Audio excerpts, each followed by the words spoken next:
ปีนี้ชุมน้องว่าสิทาซีบัดมันต้นมันลงก่อนเด้900เลยบ่ได้โลนึงนะแม่นโล900ขายบ่ได้เออเลย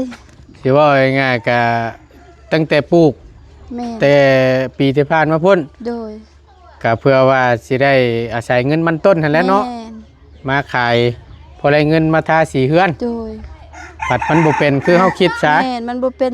ตามที่เฮาคิดอ๋อมาปีนี้ผัดลงแท้ลงว่าราคามันตกโดยโล900กีบแม่นใช้สิจ้างค่ารถอีกสิซื้อของกอกของกินอีกซื้อแบบว่าบัดยามพ้นนี่หมดเลยนี่มันเป็นไรล่ะมันหัวมันเข้าหมดเลยบนนอนนี่มันหัวหมดเด้แบบว่านอนอยู่มองนี้แม่นแบบว่ามันเปียกหมดคันพ่นนี่มันเปียกผลมันฉาดเขานี่แม่นมันสาดเพราะมันมีหูเด้อันนี้ประตูนี่ก็พ่อน้องเฮ็ดเองเด้แบบว่าบ่มีเงินซื้อก็เลยเฮ็ดเองแม่นคันฝนตกหนักนี่หมดเลยมันสาดยามเดือน7เดือน8นี่น้องแทบบ่ได้นอนเลยต้องนอนข้างนอกได้จังว่าแต่พี่น้อง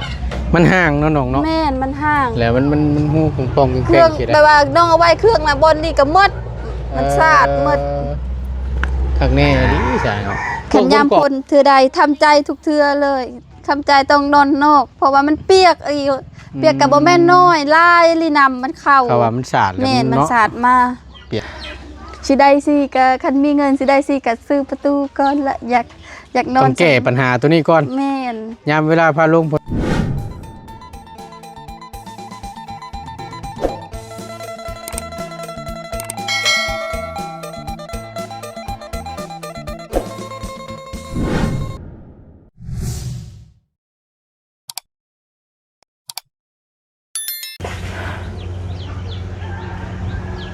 อากาศก็จะแม่นฮ้อนแม่นเน่าพี่น้องโอ้ยฮ้อนแท้ฮ้อนว่านี่โอ้พายุสิเข้าบ่หรือว่าจังได๋นี่อบอ้าวแท้ๆเนาะเอาก่อนอื่นพี่น้องเอ้ยกราบสบายดีและสวัสดีอีกครั้งนึงเด้อพี่น้องสบายดีเบิดทุกคู่สู่คนเนาะพบเจอกันกับบ่ตูนในคลิปนี้พี่น้องซึ่งได้หลายผู้หลายคนเนาะหลังจากที่ทางบ่ตูนได้ถ่ายประตูอาเลียพร้อมกับทางน้องหลานน้อยเพิ่นเนาะก็2ครั้งแล้วพี่น้องเพิ่นก็ว่าเนาะอยากให้ทางผู้ใหญ่ใจดีว่าสั่นสาสดช่วยในเด้อว่าสั่นผู้ทางครอบครัวของน้องหลานน้อยผู้ที่มีพระคุณกับประตูอาเลียว่าสั่นที่สดช่วยทางประตูอาเลียโดยตลอดมาคือจังซี่พี่น้องเพิ่นอยากให้มีผู้ใหญ่ใจบุญเมตตาทางครอบครัวของน้องหลานน้อยเพิ่นก็เกี่ยวกับเรื่องสีเฮือนว่าซั่นเนาะอยากให้น้องเพิ่นได้สีท่าเฮือนแน่ว่าซั่นตอนนี้เนาะก็ทางบ่ตูนสิพาพี่พาน้องเดี๋ยวเลาะเบิ่งเฮือนน้องหลานน้อยเพิ่นอีกสักครั้งนึงพอดีทั้งบ่ตูนกับยังบ่เคยอะไรพี่น้องยังบ่เคยแบบว่าย่างเลาะเบิ่งเลาะชมเพื่อนน้องเพิ่นจักเทื่อมาพี่น้องเดี๋ยวบ่ตูนสิเลาะเบิ่งก่อนว่ามันเป็นแบบใดเฮ็ดได้มาจักปีแล้วเนาะแล้วก็มีอีกเรื่องนึงพี่น้องที่ทางพี่น้องเพิ่นก็อันนี้ก็ได้โทรมาหาทางส่วนตัวเนาะโทรมาทาง Messenger ทางบ่ตูนนี่แหละเกี่ยวกับเรื่องที่ว่าสร้างสิเฮ็ดเทือนประตูอาเลียสันสาแต่หลายผู้หลายคนเนี่ยเพิ่นโทรมาบอกก็ว่ายังให้ทางพ่อน้องหลาน้อยอยากให้มีได้ไล่ว่าสันก็ว่าอยากให้จ้างทั้งพ่อน้องหลาน้อยเพราะว่าเพิ่นก็เป็นสร้างคือกันว่าสันอันนี้ก็เบิ่งกันอีกทีนึงเนาะพี่น้องคำว่าสร้างนี่ก็มันก็ไผๆก็เป็นได้นะเอาง่ายๆซะถ้าว่าสร้างปูปลานี่เฮาก็คือว่านั่นแหละเนาะ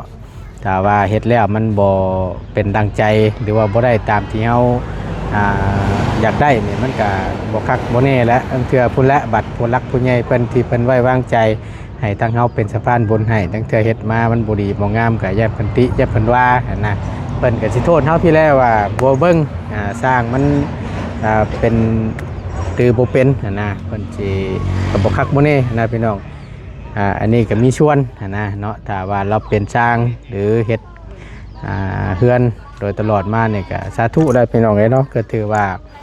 เอาบุญน้ำกันว่าสั้นซะเนาะมันก็ดีโยที่ว่าพี่น้องเพิ่นแนะนำหรือว่ายังให้ทางพ่อน้องหลานน้อยเพิ่นเฮ็ดให้มีได้ไล่พอได้จุนเจือในความในครัวนะเนาะก็ดีใจนํพี่น้องแล้วก็จังว่ากันอีกทีนึงเนาะเพราะว่าบ่ตูนก็เว้าหยังบ่ได้เพราะว่ามัน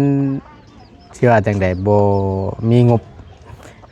สมทบน้ำทีมงานแหละมันก็ได้แต่พังนั่นแหละบ่ตูนก็ได้โยออกความคิดเห็นซอยกันแต่ว่าให้ตัดสินใจแทนนี่ก็บ่ได้แล้วพี่น้องเพราะว่ามันบ่คือเฮามีหุ้นหรือว่าร่วมสมทบนำเด้เนาะถ้าว่าสิเว้าไปมันก็บ่จบบ่งามแหละเอาง่ายๆซะแต่ว่าปรึกษากันพี่น้องเนาะแต่เฮาก็เบิ่งไปนํกันสิเว้าง่ายๆเนาะเอาบ่ว่าระยะห่างบัดนี้ก่อนอื่นก็ทั้งประตูก็สิพาเบิ่งนํกันเนาะเพื่อนน้องหลาน้อยเพิ่นทั้งประตูยังบ่เคยจักเทื่อพี่น้องเคยใจเลาะเบิ่งอ้อมเมือนน้องเพิ่นนี่เดี๋ยวสิถามมันก่อนเนาะเพื่อนนี่ก็หลังที่เห็นนี่ก็เป็นของพ่อของแม่เราบัวเพิ่นเฮ็ดมาได้จักปีแล้วเพื่อนก่อพี่น้องเนาะแต่ว่าก็ยังบ่ทันได้ทาสีดอกแต่ว่าทาสีแต่สิงามนี่ไปเดี๋ยวเขาเบิ่งเขาชมน้ำกันอีกเทื่อนึงนะพี่น้องเนาะนี่หลังนี่แหละพี่น้องโอ้หลังใหญ่เนาะตึงอยู่จักคนอยู่นี่นะ6 คนพุ่นน่ะสบายดีล่ะเอานิดไปเนี่ยจักหน่อยนึงบ่เคยจักเทื่อเลยบ่พูดแล้วก็บ่ขออนุญาตถามในจักหน่อยนึงบาทนี่อันเฮือนหลังนี้นี่ปุ๊กได้จักปีแล้วเนาะหลายปีแล้วปีละน้อยเฮ็ดค่อยไปแต่ละปีแม่นพอน้องเฮ็ดเองเด้แบบว่าคันจ้างสร้างนี่บ่แล้วเฮือนนี่แบบว่าขายมันต้นปีนึงแล้วเฮ็ดอีกบัดเงินหมดเฮ็ดละโจะไว้ละปีหน้าอีกเฮ็ดหลายปีเด้เอาทั้งพ่อน้องเฮ็ดเองบ่เฮือนหลังนี้น่ะโดยเพิ่นเฮ็ดเองแล้วเป็นช่างได้บ่โดยแต่เดี๋ยวนี้เพิ่นบ่ค่อยเฮ็ดแล้วแต่เก่านั้นเพิ่นไปเฮ็ดตลอดอยู่บ้านนี้บ้านนั้นบัดเดี๋ยวนี้เพิ่นเฒ่าแล้วเด้แล้วบ่ค่อยได้เฮ็ดสิว่าง่ายช่วงที่เพิ่นยังแข็งเหือแข็งแรงโดยยังหนุ่มเนี่ยเพิ่นก็เป็นช่างแม่นไปรับจ้างโดยแต่ละหมู่บ้านเพิ่นหาน่ะก็เราก็ไปเนาะแล้วบัดพอมาพักหลังๆนี่หรือว่าจนถึงปัจจุบันนี้เราก็บ่ได้ไปรับจ้างทางอื่นแม่นเพราะว่าเฮ็ดมันต้นเด้เฮ็ดมันต้นน้ำแน่โดยก็คือเอาง่ายๆเฮือนหลังนี้นี่มันค่อยเฮ็ดมาแต่ละปีโดยก็คืออาศัยแบบว่าเงินขายมันแม่นปีนี้สิได้จักล้านแม่นแต่คอยมาซื้ออุปกรณ์โดยแล้วคอยก่อต่อเติมไปกว่าสิแล้วนี่ก็บ่แม่นง่ายจักปีหลายปี 4 5 6 ปีแล้วน้องก็นับบ่ได้แล้วแต่น้องยังน้อยหลังเฮือนหลังนี้เด้แม่นมาจนใหญ่บาดนี้เจ้ากันมาจนใหญ่จักปีแล้วนี่ได้แล้ว5 ปีแล้วนี่เฮือนหลังนี้นะแม่นแต่แล้วประมาณ4 ปีนี่แล้วแบบว่าสมบูรณ์ซำนี้เด้ปีนี้ชุมน้องว่าสิทาสีบัดมันต้นมันลงก่อนเด้900เลยโลนึงนะแม่นโล900ขายบ่ได้เลยสิว่าง่ายๆก็ตั้งแต่ปลูกแม่นแต่ปีที่ผ่านมาพุ่นโดยก็เพื่อว่าสิได้อาศัยเงินมันต้นหั่นแหละเนาะมาขายพอได้เงินมาทาสีเฮือนโดยผัดมันบ่เป็นคือเฮาคิดซะแม่นมันบ่เป็นตามที่เฮาคิดมาปีนี้ผัดลงแท้ลงว่าราคามันตกโดยโล900กีบแม่นใช้สิจ้างค่ารถอีกสิซื้อของของกินอีกซื้อแบบว่าไปกดนี่เด้ต้องซื้อของกินน้ำหวานอีกแบบว่าเอาแห้งหมูเด้ส่วนไผก็เฮาก็ต้องซื้อน้ำหวานเอาไปเลี้ยงเพิ่นว่าซั่นซะค่าเพิ่นมาก็ออกแห้งน้ำแม่นส่วนผู้ใดก็เป็นแบบนั้นหมดเด้ก็เลยต้องออกโดยอันนี้ว่าง่ายๆก็เป็นน้ำใจเฮาโดยว่าซั่นซะเนาะแต่ว่าสิหาเพิ่นมากลซื่อๆนี่มันผัดคือว่านั่นแหละอยากอายว่าซั่นซะเฮาก็จำเป็นต้องได้หาสู้กันกินเนาะแล้วก็ใช้จ้างค่ารถอีกเที่ยว1 2 ล้านพุ่นสิเหลือนำเฮาคือว่ารถกับ สิเหลือนี่สำคัญเลยรถกับค่าเฮาปลูกนี่เฮากดนี่ใช่สำคัญเลยกับรถอันแต่ละปีนั้นว่าขอโทษน้ำถามเนี่ยอันได้จักล้านปีกายนี่ได้30ปีนี้บ่ได้เลยปีกายนี่โล 2,000 เด็กเพราะว่ามันขึ้นเนาะมันก็สิพอได้แน่ปีนี้บ่ได้เลยได้ก็หมดละจ้างรถแน่ขาดทุนว่าซั่นซะขาดทุนใช้ค่าเฮาโพดอีกบ่ได้เลยปีนี้รถจ้างรถเข้าไทยแม่นเข้าไทยค่าเรือค่าแห้งแก่นู่นนี่นั่นบ่นับเลยค่าเรือแบบว่าบวกลบคูณหารแล้วนี่แทบสิบ่เหลือนะฟังก่อนเนาะบ่เหลือเลยโดยสุดท้ายแล้วก็เลยบ่ได้ท่าซ้ำ4ก็ได้บ่ได้ท่าทีแรกนั้นตั้งใจไว้โดยว่าอาศัยขายมันปีนี้สิมาซื้อสีนะมาท่าเฮือนโดยปีหน้าอีกแล้วท่าเบิ่งปีหน้าอีกรุ่นอีกปีหน้าแม่รุ่นอีกปีหน้าก็ลงแล้วเมื่อยนำได้พี่น้องเลยก็เลยอยู่ซ้ำนี้บาดนี้เนาะว่าขออนุญาตอันพาอ้ายเลาะเบิ่งแหน่จังหน่อยไปเพื่อนหลังใหญ่อยู่พี่น้องแต่ก็อยู่น้ำกันหลายคนเนาะหลายคนสบายดีล่ะโดยน้องสาวเพิ่นจังแม่นงามคือไอ้เนาะเกิดยังบ่ได้ท่าคือว่าแล้วนี่น้อยโดยพี่น้องเพิ่นก็บัดยามพ่นนี่หมดเลยนี่มันเป็นไรล่ะมันหัวมันเข้าหมดเลยบนน้องนอนนี่มันหัวหมดเด้แบบว่าน้องนอนอยู่มองนี้แม่นแต่ว่ามันเปียกหมดคันพ่นนี่มันเปียกผลมันฉาดเขานี่แม่นมันฉาดเพราะมันมีหูเด้อันนี้ประตูนี่ก็พ่อน้องเฮ็ดเองเด้แบบว่าบ่มีเงินซื้อก็ได้เฮ็ดเองแม่นคันฝนตกหนักนี่หมดเลยมันฉาดยามเดือน7เดือน8นี่น้องแทบบ่ได้นอนเลยต้องนอนทางนอกได้จังว่าแท้พี่น้องมันห่างเนาะน้องเนาะแม่นมันห่างแล้วมันหูปองๆแข็งๆสิได้แบบว่าน้องเอาไว้เครื่องน่ะบนนี่ก็หมดมันฉาดหมดคักแน่ดิจ้ะพวกวงกอกวงกบนี่แม่นพ่อเจ้าออกแบบเองแม่เฮ็ดเองแบบว่าที่แรกก็อยากซื้อแต่มันบ่มีเงินเด็กก็เลยต้องเฮ็ดเองเฮ็ดแบบว่าคิดเฮ็ดจังได้ซึ่งเพื่อนสิแล้วเด้คนขั้วหามาบาดนี่แม่เวลาฝนตกนี่มันก็แม่นเนาะเพราะว่าอันช่วงทั้งนี้นี่มันฝนมันสาดเข้าสิได้พี่น้องเปียกหมดเปียกบาดนี่โดยต้องเลยฮุบเครื่องฮุบคองออกได้นี่เนาะบางเทื่อเนาะฮุบเครื่องฮุบคองน้องต้องคันยามพ่นนี่น้องต้องนอนอยู่นอกบ่โดยเพราะว่านอนในนี่มันมีน้ำเด้มันสาดลายลีต้องปัดกวาดตลอดเปียกหมดเลยแม่นยามน้ำท่วมนะแห้งกระเต็กเปียกหมดทุกปีเลยนะนี่เนาะทุกปีเลยคำว่าถึงกับถ้าว่าฝนตกย่ำใดนี่ทำใจย่ำนั่นแน่เนาะทำใจย่ำนั่นเฮ็ดจังได้กับใครมีประตูแบบนี้คันบ่มีเลยแห้งกระเต็กแบบว่าหาวิธีแก้โดยเฮ็ดได้เฉยแบบว่าอันเปลี่ยนบานใหม่สิบ่ได้บ่ได้แต่ว่าขนาดนี้บ่ได้ฮู้ว่ามันเท่าไหร่เนาะโดยเพราะว่าทั้งน้องเพิ่นอันพ่อของน้องหลานน้อยนี่ออกแบบเองว่าซั่นซะความสูงความกว้างเพิ่นนี่บ่ฮู้ว่ามันสิสูงเท่าไหร่และความกว้างนั้นต่อบานนึงน่ะเท่าไหร่เนาะขันยามพลเทื่อใดทำใจทุกเทื่อเลยทำใจต้องนอนนอกเพราะว่ามันเปียกเปียกกับบ่แม่นน้อยลายลีนำมันเข้าเพราะว่ามันสาดแม่นมันสาดมาเปียกหมดเลยพลกันมาทางพีเดี๋ยวมันสาดเข้าเป็นในสิได้สิก็คันมีเงินสิได้สิก็ซื้อประตูก่อนละอยากนอนต้องแก้ปัญหาตัวนี้ก่อนแม่นยามเวลาพาลงฝนตกเลยบ่ต้องฮุบหอบหนีออกไปนอนข้างนอกเนาะแม่นแม่นคว่ำอยู่ได้บางมือคันน้องสุว่าฝนตกกลางเว้นเด้น้องบ่ได้อยู่เฮือนเด้สุว่าไปสวนหรือว่าไปใส่ก็บ่ได้ออกเครื่องนี่หมดเมื่อเฮือนน่ะหมดเปียกบัดพอเฮากลับมาเฮือนเปียกหมดเลยเสื้อผ้านี่โดยเปียกหมดคันน้องอยู่เฮือนน่ะน้องกาออกบ่ได้อยู่เฮือนน่ะเปียกหมดเพราะว่าเฮาอยู่เฮือนแล้วเฮาเบิ่งได้เนาะพาลงฝนตกฮู้ว่ามันเปียกฝนสาดเขาเนาะก็เคลื่อนย้ายออกเนาะแม่นอันนี้แบบว่าเฮาไปเวียกเด้แบบว่าบ่ฮู้ว่าฝนสิตกแล้วเปียกหมดเข้าใจอยู่พี่น้องเนาะแต่ว่าเงินได้คำกับมันคำว่านั่นก็สำคัญเนี่ยมันแก้ปัญหาตรงนี้แล้วก่อนโดยมีหม่องเดียวนี่บ่มันลายหม่องหมดลายหม่องบ่แม่นว่าหม่องเดียวนี่มันครบประตูเลยเด้คำว่าพ้นฉาดเขาทางนั้นก็แม่นคือกันทางนั้นคันพ้นฉาดทางนี้ก็เบิดทางนี้เข้าทางนี้อีกคือกันโดยแต่ส่วนลายนี่ฉาดทางห้องน้องนี่ส่วนลายพ้นมันมาแต่พุ่นเด้ฉาดมาพี่ หลักๆนี่แม่นทั้งนี้เลย แม่น ผลมันมาจังซี่เนาะ แม่น ขึ้นไปจังซี่ อืม แต่ผลมันตีเขา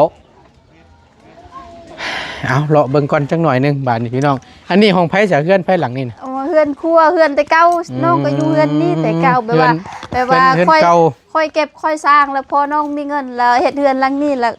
ได้อยู่เฮือนนี่อีก อ๋อ แต่เก่าน้องก็อยู่เฮือนนี่ อันนี้สิเป็นเฮือนเก่าเนาะ โดย เฮือนดังเลิม ประตูนี่ก็พ่อน้องเฮ็ดเองหมด บ่ โดย เราเก่งอีหลีเนาะ โดย ออกแบบได้ปัดพี่น้อง เฮ็ดตามขมังแล้วแบบว่า เฮ็ดตามขมัง สิแก้ไขให้จังได้ให้ได้ประตู ก็เลยออกแบบมาบานนี่ แม่น ยากกว่าเรายังเฮ็ดเป็นนะ โดย แสดงว่ามีเครื่องมือครบเลยจังสามารถเฮ็ดบานประตูได้นี่ โดย แม่นบ่น้อง โดย พวกบงกอกบงกบแลนลงแลนด่องนี่ เราเฮ็ดเองหมด แกะแกะลายคือจังสาบานประตูนั่นน่ะพี่น้อง มี ต้องมีเครื่องมือได้จังเฮ็ดได้แล้วก็มีความรู้นํ โดย ถ้าจังซั่นนี่ช่างตัวไปแล้วก็แม่นแล้วรถบ่สามารถเฮ็ดได้เนาะ แม่นแต่เก่าทำบิดเราเฮ็ดมันก็บ่ได้หัวบัดดนมาแล้วมันหัว ไม้มันแห้งบ่ แม่นไม้มันแห้งแต่ทำบิดเราเฮ็ดมันก็บ่ได้หัว ไม้มันแห้งมันเหี่ยวเลยก็เลยมันเป็นร่องเป็นว่าง แม่น บาด แบบ นี้ ว่ามีไม้มันบ่ค่อยงามเด้ เอ มันก็เลยแห้งแล้วหัวหมด ณปัจจุบันนี่เฮือนหลังนี้แม่นหมูมีไผนอนบ่ล่ะ แม่นบ่มีไผ เอาไว้เฮ็ดเฮือนครัว โดย ไปมองเฮ็ดอยู่เฮ็ดกินเนาะ โดย หรือว่าขี้ข้านขึ้นพุ่นก็แม่นนอนนี่ก็ได้นะนี่ โดย เนาะ โดย ข้านขึ้นพุ่นไปมานอนนี่ก็ได้เด้อพี่น้องเพราะว่าหลังมันใหญ่หนึงนี่ก็ได้เป็นเฮือนกกเฮือนเข้าว่าซั่นซะ โดยทบิด เนาะ น้องแม่นทบิดก็เฮือนนี่แล้วค่อยเก็บค่อยสร้างแล้วจึงได้เฮือนหลังนั้น นี่แหละพี่น้องเลยกาถือโอกาสว่าสั้นซาทางบ่ตูนกันอันนี้แม่นยังเฮ้ยเล่าเข้าบ่ แม่นเราเข้า อ๋อ เราเข้าแต่บ่มีเข้า เอ้าไหนๆจังว่าบ่มีเข้าไปไว้ไส น้อยเดียวมีแต่น้อยเดียว มีแต่บ่หลายบ่ แม่น ได้บ่แลสูงคักแท้นี่ สูงน้องเคยตกแล้ว นี่ แม่น ตก แต่เก่ามันหักเด็ดน้องนุ่งสิ้นมาแบบว่าสิผัดเข้าเด้บัดนั้นน่ะสิ้นมันเกาะตัวนี้นะบัดนั้นนะไปล้มแบบนี้นะ ลงกับบันไดเด้ย แม่นเจ็บแท้เจ็บว่า โอ้ยเนาะ แบบนั้นน้องนุ่งสิ้นเด้บัดลงมาแล้วมันเกาะแล้วบ่ได้เบิกเด้แล้วก็ลงไปบัดนั้นสิโดดมาแล้วพร้อมกับเขาเลยพร้อมกับคำใด กองหอมหยอบข้างล่างดิ แม่น ตายแล้วกันบาด เล่าใหญ่อยู่เนาะเฮ้ย แม่นมันสูง คือเฮ็ดชุงคักแท้ๆอันนี้ ย่าน้ำท่วมเด้ก็เลยเฮ็ดสูงเด้ เคยท่วมบ่แถวนี้ ท่วมมา น้ำมันยืงมาได้ แม่ ใช่ น ไหมเนาะ ยึงแต่น้ำห้วยนี่ท่วมฮอดพี่ ป๊าด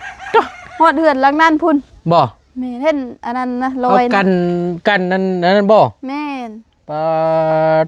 โตใช้เห็นมันยืงมาใช้ห่วยอันนี้บ่ แม่น มันสิมาตามมันนี่น่ะ โดย ตายช่างว่าแท้อ๋อมันก็ว่ามันน้ำมันขึ้นมันสิขึ้นช่วงหน้าฝนแม่นบ่ โดย ท่วมทุกปีบ่เนาะ แม่นแบบว่าเขาเจ้าปล่อยเขื่อนแต่เวียดเด้ อ๋อ เขาเจ้าปล่อยเขื่อนแต่เวียดแล้วมันฮอดมาฮอดพี่คันเขาเจ้าบ่ปล่อยเขื่อนมันก็บ่มาฮอด ถ้าว่าน้ำธรรมชาตินี่ก็บ่ปานใดเนาะ แม่นหน้านี่ก็คือกันบางปีได้กินบางปีบ่ได้กินเลย หน้าไผนี่ล่ะ หน้าน้อง บ างปีบ่ได้กินเลยมันท่วมเด้ กักแน่ลิสานบ่ตีแหลเนาะตัวนี้เนาะ แม่นเพราะว่ามันอยู่ติดน้ำเด้ มันแคมห่วยน้ำเน่ โด พี่น้อง ย ถ้าว่ามันท่วมมานี่แมันเบิดแหละ แม่น เอาอันดินไผชานมาถมนี่น่ะ ดินแบบว่าสุมน้องอันนั้นน่ะเด้ หืม เขาเจ้ารถพอดเพิ่นอยู่พี่เลยเด้แบบนั้นละให้เพิ่นซอยดุดให้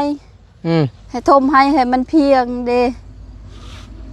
สิถมให้มันเพียง แม่น สิบ่เฮ็ดแล้วบ่หน้าน่ะ เฮ็ด เฮ็ดคือเก่า โดย เออ คันบ่เฮ็ดนาบ่ฮู้ว่าสิกินหยัง อีกอย่างแบบว่าสุมน้องเฮ็ดนานี่ก็สุมน้องให้พี่น้องพร้อมแบบว่าเพิ่นบ่มีนาเด้ให้เขาเจ้าพร้อมแบ่งกัน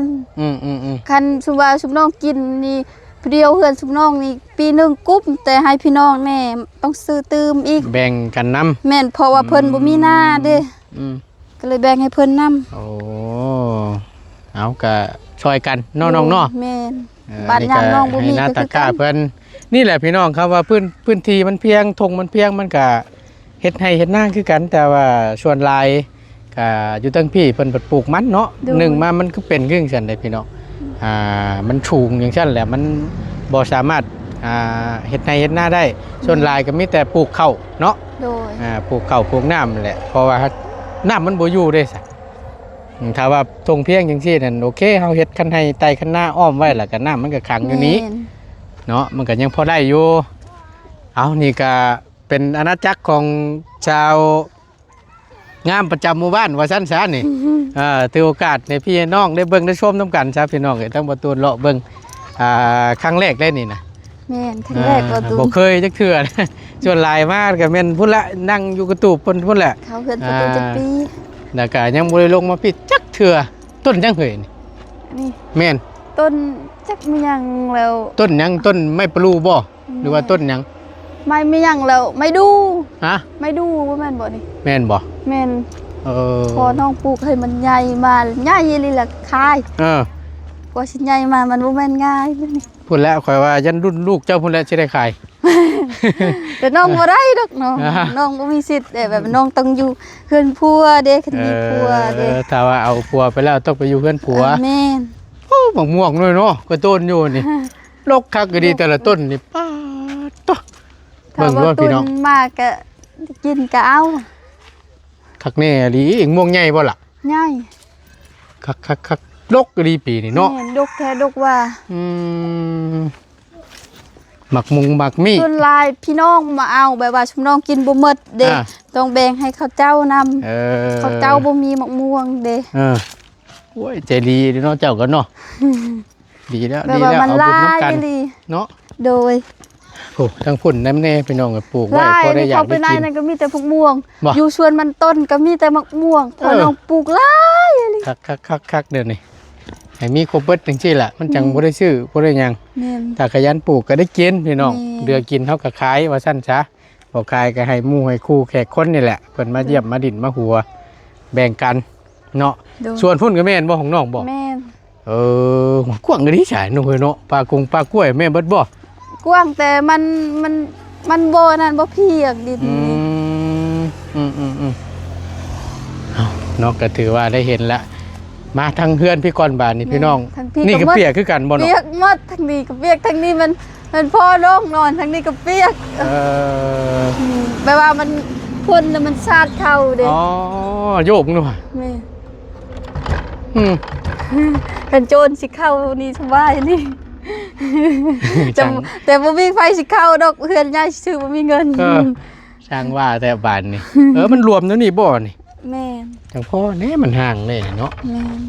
ว่าลงฝนตกมา สิได้หยังก็สิได้สิก็ได้ประตูก่อนแล้วคันมีเงินสบายแบบว่านอนก็สบายปลอดภัยแบบว่าฝนตกยามฝนก็นอนหลับ อันนี้ยามฝนก็นอนบ่หลับแล้วมันสิเปียกโต บางเทื่อนอนอยู่กำลังรับม้วนๆปัดผลไปลักตกสติ แม่น ยามลึกๆมานอนน้องเนาะ แม่น อ่า ให้ได้ประตูนี่ก่อนแล้วคันมีเงิน โอ้ ปีหน้าพุ่นแล้วก้น เออ ต้นปีหน้าแล้วคันมันต้นบ่ลงก็ อ่า ได้แน่นอนอัน อ นี้ ยู่ดีมีแห้งปีหน้า โดย ข้าวไหม อยู่ดีมีแห้ง เออ คันบ่เจ็บบ่ไข้ก็ได้ อ่า คันเฮาเฮ็ด ค่อยๆไปเนาะ แม่น โอ้ยพี่น้องเอ้ยชีนี่ก็โยบก็เติมนึงอยู่ได้นี่ แม่น ซื้อสีกัดน้ำเนถ้าสมมติว่ามีเงินมีคำน้องอยากได้สีหยังเอาถามเนี่ย น้องอยากได้ สีหยังมีอยู่บ่แบบความในใจ มี มีอยู่ มีแบบว่าน้องไปตลาดแล้วเห็นเฮือนเข้าแบบว่าน้องก็ อืม ชมอยู่โอ้งามลีเฮือน อ่า นี่เฮือนน้องเด้ให้ได้แบบนี้เด้น้องก็คิดอยู่ในใจว่าอยากได้แต่ก็บ่มีสิทธิ์ได้น้องมักสีชมพูน้องก็มักสีเขียวอ่อนน้องก็มักแต่ว่าตามเพื่อนเข้าเด้มันงามเด้ ไปออกไปข้างนอกเลยเห็นเพื่อนกับเจ้าท่าสี แม่นน้องอยากได้เด้เฮือนน้องเด้ให้ได้แบบนี้ แต่น้องก็คิดซื่อๆแบบว่าคิดไปก็บ่ได้เจ็บใจซื่อๆเด้ อ่า คิดอยากได้อยู่แต่บ่ได้เฮ็ดจังได๋ ถ้าเป็นไปได้นี่สีชมพู โดยว่าเพราะว่าน้องมักใส่เสื้อสีชมพู เออหวานเวียว แล้ว แท้ ก็ เลย เขียวอ่อน สีเขียวอ่อน โดย แล้วก็ตัดสีไปน้ำนั่นเนาะ โดย ต้องเว่านี่นะ งามเลยแม่นบ่ งามน้องเห็นเฮือนเขาเวลาน้องออกบันดงไปตลาด อ่า ปุ๊แบบว่าเฮือนเขางามลีเด้ อ่า ป้างามเลยเฮือนเขาน้องก็บอกแม่น้องว่าเบิ่งงามเลยเฮือนเขา โอ้ย แต่ว่าเขาทาสีเขาเฮ็ดมาใหม่เด้งาม โอ้ยเฮือนเฮาก็คือกันนี่ทั้งเฮาอ่าตกแต่งทาสีตัด แม่นเฮือน สีนั่นสีนี่ก็ เฮือนก็ เลย คือ พี่ คนนะเนาะคันบ่แต่งก็บ่งาม อืม คันแต่งแแต่งให้งาม เออ เฮาก็คือกันสีก็คือกัน แม่ความคำว่านั่นถูกต้องแล้ว เพื่อนนี่ก็คือกันคันอันนี้บ่แต่งบ่งามคันแต่งนี่งาม เอก ว่า อ เก่าอีก แม่นถูกต้อง น้องก็อยากให้เฮือนงาม โอ้ ได้อยู่ให้ ทั้ง ทั่ว ทั้งในนี่ก็ บ่ได้ทา บ่ได้ทาคือกันเนาะ โดย แต่ปูจับเจือแล้วบ่ตากระโด โด ง ย กระโลปูเรียบร้อยแล้วเนาะ ปูแล้วกว่าสิปูได้นี่ก็บ่แม่นง่าย ปีละน้อยซื้อ เออ แบบว่าซื้อแบบว่าได้2-3แกตแล้วปีหน้าซื้ออีก อ่า แล้วจังปูบัดเทื่อนึง บัดแจ็คเก็ตนี่ปูตากระโลอยู่เฮือนนี่ หลายแกตแต่พอน้องโฮมปีละน้อยเด้ อ๋อ โฮมซื้อไว้แบบว่ายานมันขึ้นเด้ อ่า แปลว่าซื้อเทื่อเดียวก็บ่มีเงิน โดย สิจงเงินไว้ก็หมดจังหน่อย อ๋อเราขันไปแนวนั้นพี่น้องเอ้ยเนาะขันไปนี่ โดย ฝั่งนั้นน่ะเป็นห้องน้องผู้เดียวน่ะเนาะ โดย โอ้ยบ่กล้าเข้าเลยพี่น้องเลยเนาะทางในนี่เป็นโถโล่งเลยเนี่ยเนาะ โดย พ่อกับแม่นอนทางนี้ โดย น้องนี่แม่นนอนห้องนี้ แม่นทบิดน้องก็น้องแบบว่าน้องนอนลอกแล้วมันบ่หลับทบิดน้องก็นอนห้องนี้แบบว่าน้องชายน้องเอาเมียเด้ บ่ น้องก็เลยทบิดน้องก็ว่าสินอนนอก แล้วบัดนั้นพ่อแม่น้องเห็นน้องนอนบ่หลับทางนอกเด้แล้วก็เลยให้น้องไปนอนทางใน ย้ายพุ่นบ้านนี่ แม่น ธรรมดาแล้วเป็นผู้สาวเนาะ โดย มันก็อยากนอนเป็นห้องส่วนตัวนั่นแหละ แม่น โอ้ย ก็เลยพ่อแม่ ทำ ให้น้องนอนห้องส่วนโตว นั่นก็เป็นห้องน้ำนั่นน่ะเนาะ แม่นห้องน้ำนั่นก็โอ้คันเขาสิเข้าเบิ่งนั่นก็สบาย ว่าได้เคยเบิ่งด้วย น้องพ่อน้องขุดไว้แล้วห้องน้ำว่าสิเฮ็ดปีหน้าแล้วคันมันต้นขึ้นขุดทางพุ่น มุมนั่นบ่ แม่นขุดแล้วขุบเลิกอลีน ตัว ท่วม นี้ หัวเลย ตัวนี้เป็นห้องน้ แม่นห้องน้ำนี่ก็สบายเลย เอ ก็ อ ซองนี่ก็เขาสิเบิ่งนี่ก็พุ่น ำโอ้ยพอแก้คัดเราก็ได้เนาะ แม่น ยากอยู่ได้เหรอเนาะ โดย นี่แต่หาวแนวอุดและอุดก่อนเนาะ แม่น มันผัดจังว่าอันอยู่นู่นนี่ผู้ดีบาทนี่ ช่องขึ้นไปนะแม่นเห็นเลย โดย ไอ้ โอเคพี่น้องเอ้ยก็สิประมาณนี้ถือว่าทั้งมาต้นก็ได้